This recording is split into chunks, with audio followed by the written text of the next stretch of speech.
সাবেক সদস্য সচিব বরগুনা জেলা শাখা।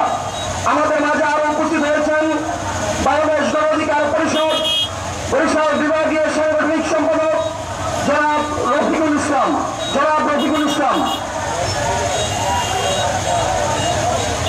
এ পর্যায়ে আমাদের মাঝে সংক্ষিপ্ত আকারে বক্তব্য রাখবেন